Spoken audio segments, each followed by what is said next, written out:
Damai sejahtera Allah yang melampaui segala akal, itulah yang memelihara hati dan pemikiran saudara-saudara di dalam Kristus Yesus Tuhan kita. Amin. Selamat hari Minggu untuk kita sekalian. Firman Tuhan bagi kita pada minggu ini dari kitab Roma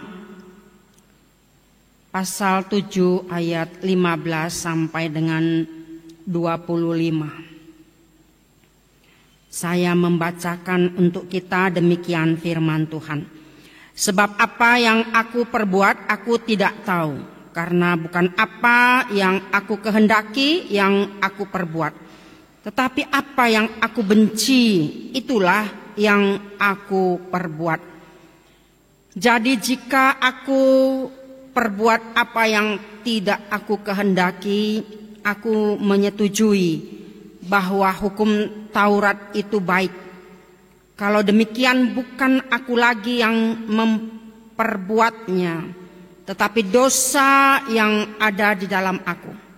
Sebab aku tahu bahwa di dalam aku, yaitu di dalam aku sebagai manusia, tidak ada sesuatu yang baik. Sebab kehendak memang ada di dalam aku, tetapi bukan hal berbuat apa yang baik.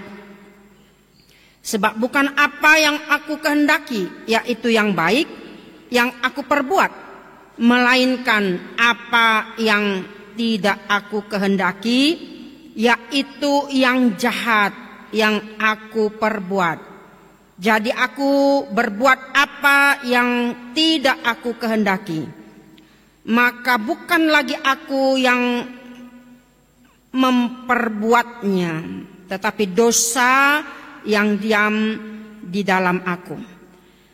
Demikianlah aku dapati hukum ini, jika aku menghendaki berbuat apa yang baik, yang jahat itu ada padaku. Sebab di dalam batinku aku suka akan hukum Allah, tetapi di dalam anggota-anggota tubuhku aku melihat hukum lain yang berjuang melawan hukum akal budiku dan membuat aku menjadi tawanan hukum dosa yang ada di dalam anggota-anggota tubuhku. Aku manusia celaka.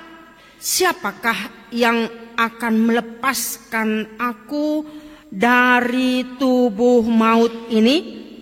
Syukur kepada Allah oleh Yesus Kristus Tuhan kita. Demikian firman Tuhan. Bapak Ibu Saudara yang kekasih dalam Kristus, sesuai dengan topik kita hari ini, mencintai hukum Allah.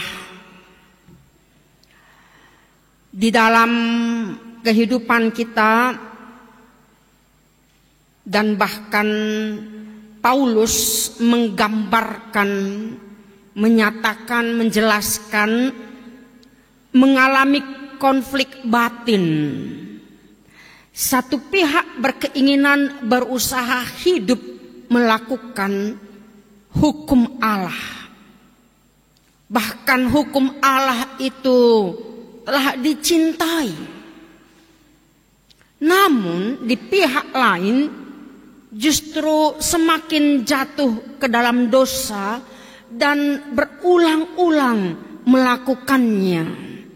Semakin ingin melakukan hukum Allah, tetapi mengapa justru jatuh ke dalam dosa yang sama, bahkan tambah lagi dosa-dosa yang lain.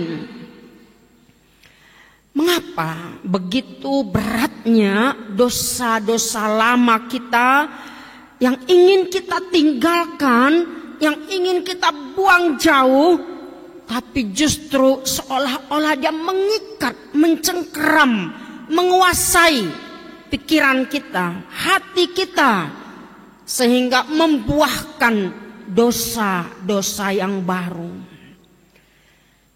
Ada vena fenomena yang pada saat ini dengan istilah tomat ya. Tobat, kumat. Hari ini tobat, besok kumat. Inilah yang sering bertentangan dalam hidup kita. Sama seperti penyakit kambuhan. Jika seorang sudah sakit, lalu dia diet makanan pantangannya. Ketika godaan itu datang, diambil sedikit, enggak apa-apa. Besokku kumat. Tak bisa mengendalikan. Lalu terlalu banyak godaan-godaan dalam hidup kita ini yang tak bisa kita kendalikan, selalu bergejolak.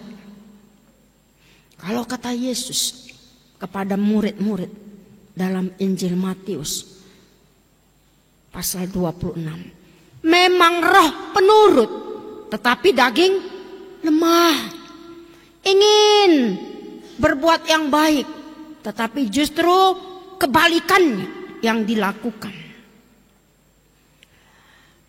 Mengapa ada napi, narapidana sudah keluar dari penjara, lalu dia mengulangi lagi penyakitnya, mengulangi lagi kelakuannya. Padahal di penjara dia sudah dibina, sudah digembleng, sudah dibimbing. Tapi mengapa dia berulang lagi jatuh kepada dosa-dosa itu? Bagaimana dia dapat mengembalikan harga diri, nama baiknya, supaya dia dapat diterima di masyarakat, diterima di keluarga, diterima di gereja? Kalau di Jepang itu ada istilah harakiri, bunuh diri yang dilakukan oleh samurai di Jepang. Caranya mereka merobek perutnya supaya isi perutnya keluar. Ya. Itu artinya untuk mengembalikan nama baik, mengembalikan harga diri supaya dia dapat dihormati. Dan hukum harakiri ini adalah karena itu efek jera, supaya orang tidak lagi melakukan kejahatannya. Dan dengan syarat masyarakat bahkan keluarga yang mencintainya tidak dapat lagi menerima kehadirannya. Betapa tragisnya pemahaman seperti ini. Tapi untunglah di dalam kekristenan, orang-orang yang percaya kepada Kristus tidak harus melakukan harakiri ya. Karena apa? Anugerah karunia Allah sudah mengampuni, menyelamatkan. Seperti Kor Gemende tadi, Allah itu Allah pengampun. Luar biasa, Tuhan kita begitu baik. Bapak Ibu Saudara yang kekasih, bagaimana pengalaman Paulus pada saat dia seorang Saulus yang tahu tentang nomos tuteu, hukum-hukum Allah, ke-10 hukum Taurat, dan bahkan bagian-bagiannya yang terdiri dari 613 sekian itu. Tapi bagaimana orang dapat melakukan itu dengan sempurna? Tak mungkin. Itu sebabnya di perikop awal pada pasal 7 ini, apa itu arti hukum Taurat? Menuntun orang untuk mengetahui apa itu dosa. Dan disinilah pasal kita ini, perikop ini, bagaimana berjuang untuk memenuhi hukum Taurat di samping dosa yang juga menguasai kehidupan manusia. Kita kadang ambigu, bingung. Mana ini? Hukum Allah mau aku lakukan, dosa itu lebih besar di dalam diriku. Bahkan tubuhku tak dapat kukuasai. Konflik ini membuat sebuah perjuangan. Tapi justru sebenarnya kita tak mampu. Hati kita, akal budi kita kadang seiring berjalan, kadang bertentangan.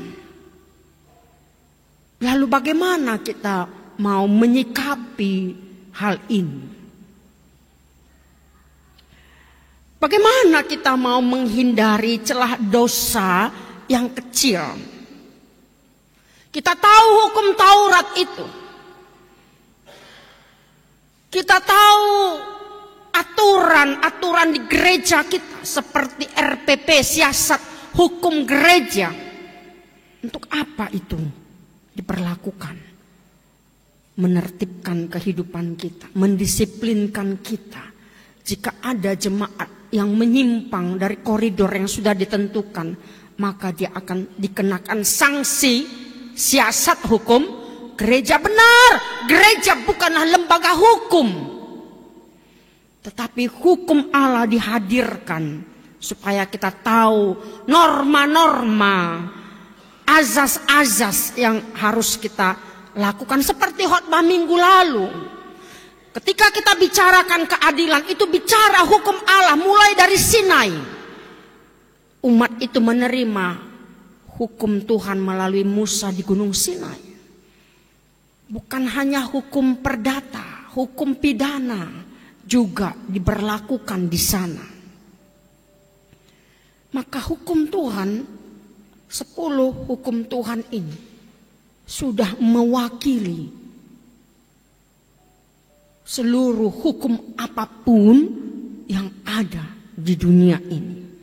Bagaimana kita dapat melakukan itu? Tak ada seorang pun yang sempurna. Sekalipun kita sudah melakukan kebaikan, seperti yang dikatakan Paulus, aku mau melakukan yang baik, tetapi yang jahat malah yang dilakukan. Celakalah aku sebagai manusia. Kalau kita lakukan kebaikan, Bapak Ibu Saudara, 99,9 sekian persen, tapi masih ada 0,1 sekian persen dosa yang kita lakukan. Layak tidak kita masuk surga? Enggak layak. Tak ada amal perbuatan pun yang kita lakukan melayakkan kita ke surga. Maka Paulus katakan di akhir ayat ini, ayat 25, syukur kepada Allah oleh Yesus Kristus Tuhan kita. Itu artinya sola gratia, hanya anugerah, kasih karunia. Melalui pertolongan Roh Kudus, kita dapat dimampukan melakukan yang baik, menghindari yang jahat. Pernahkah kita mengetahui seekor burung unta yang suka menguburkan kepalanya di dalam pasir? Tujuannya di situ adalah untuk mengabaikan bahaya yang datang kepadanya. Sebenarnya itu tindakan yang konyol, yang bodoh. Andai saja burung unta itu tahu siapa sejatinya dirinya, maka ia tidak perlu menguburkan kepalanya di pasir. Coba kita pikirkan, burung unta dikaruniai kecepatan lari yang luar biasa cepat, mencapai 72 km per jam. Luar biasa ya. Mungkin kuda juga kalah. Tak hanya itu, ia mempunyai sepasang kaki yang kuat dan sanggup menendang, musuh-musuh yang datang. Ia juga mempunyai paruh yang sangat kuat untuk mematuk lawan-lawannya dengan ganas. Tapi mengapa ia selalu mengubur kepalanya di dalam pasir untuk menghindari bahaya yang datang? Inilah ungkapan penggambaran kepada kita bahwa perilaku seseorang yang ingin menyembunyikan kesalahannya, ya, yang sebenarnya dia bisa melawannya. Ketika ada orang mengubur kejahatannya, satu saat Tuhan akan membongkarnya. Apapun itu. Ketika ada dosa kecil yang kita lakukan. Ini kan uang belanja yang dikasih mama. Moga-moga dia tidak minta, kukantongi saja. Aku tak katakan bahwa ada kembalian dari uang belanja. Maka di situ sudah terjadi ketidakjujuran alias korupsi. Maka jika ini dibiarkan, dia akan kebal, akan dibiarkan lagi, maka ini akan menjadi dosa yang besar. Maka dosa inilah yang paling banyak di negara kita. Korupsi. Itu contoh kecil. Maaf, bukan menghakimi, tapi justru itulah yang banyak mencerminkan pertentangan dalam diri manusia antara kehendak daging, sarks, keinginan daging dengan kehendak Allah. Bapak, Ibu, Saudara yang kekasih, Paulus menyadari tanpa campur tangan Tuhan, maka tidak akan mampu kita mengalahkan dosa itu di dalam diri kita. Itu sebabnya Yesus mati untuk dosa-dosa kita. Ketika kita jatuh karena dosa kita, bangkitlah. Yesus jatuh bukan karena dosanya, tapi karena memikul dosa kita yang begitu berat. Dia bangun untuk mengangkat dosa kita itu. Supaya apa? Kita dimampukan untuk mengalahkan dosa-dosa yang datang kepada kita. Amin. Itulah sebabnya Yesus memberikan jalan keluar, solusi kepada kita. Karena dia begitu mengasihi kita. Kalau Paulus katakan dalam ayat 18 seperti yang sudah saya terangkan. Sebab aku tahu bahwa di dalam aku, yaitu dalam dagingku, tidak ada sesuatu yang baik. Sebab kehendak ada di dalam aku, tetapi bukan hal berbuat apa yang baik. Kalau kita baca sekilas rumit banget ini. Teologi, dogma dari Paulus ini harus dibaca berulang-ulang. Ya. Apa ini maksudnya? Paulus mengakui dalam dirinya tidak ada kebaikan yang alami. Itulah sifat dosa. Membenarkan diri sendiri, menyalahkan orang lain. Lalu bagaimana kita mau hidup kudus? Apakah ada hubungan khotbah kita hari ini dalam epistel Kidung Agung?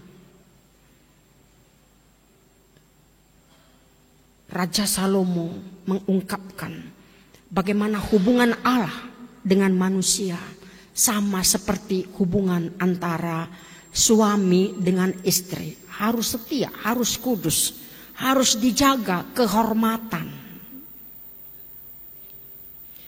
Itu bagian dari hukum Tuhan. Lalu bagaimana kita melakukan hukum yang pertama sampai 10 itu? Kita tidak mungkin bisa melakukannya tanpa pertolongan dari Tuhan. Sebab itu mari kita benahi diri kita. Bagaimana kita berjuang. Paulus katakan perjuangan supaya kita tidak lagi menjadi tawanan dosa itu. Kita harus berjuang memperbaiki sedikit demi sedikit. Pernahkah kita mendengar sebuah istilah manajemen Kaizen? Ini hanya ada dan berasal dari kazanah Jepang yang berarti perbaikan secara terus-menerus, mulai dari hal yang paling kecil sampai kepada hal yang besar. Dan ini menjadi budaya bagaimana menghasilkan perubahan yang besar. Manajemen Kaizen ini diadopsi oleh perusahaan-perusahaan otomotif ya. Jadi kalau ada kendaraan kita yang rusak, mulai dari remnya yang blong, masihkah kita bisa membawa kendaraan itu? Masih. Tapi bahaya, hati-hati, ada maut di depan. Kita tidak bisa lagi merem dengan baik karena remnya tidak pakem lagi. Ketika saya melayani di kampung, saya hitung-hitung, sepertinya cuma saya sendiri yang membawa kendaraan motor lengkap dengan kaca spionnya kiri kanan dan memasang sen kalau saya mau belok ke kanan atau ke kiri. Anehnya apalagi anak-anak muda,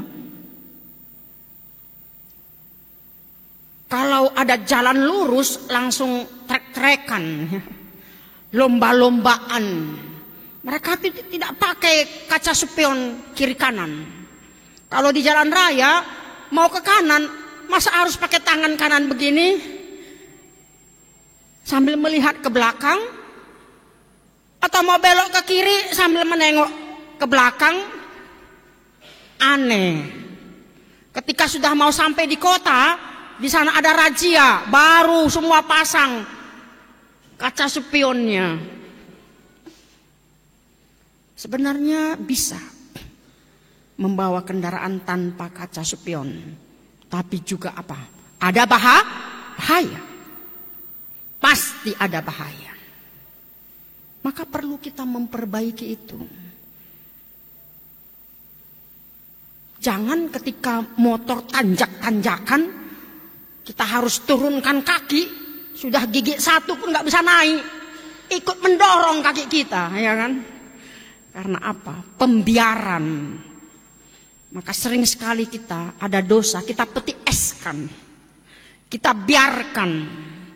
Jadi dia sama seperti bola salju, semakin menggelinding dia semakin besar.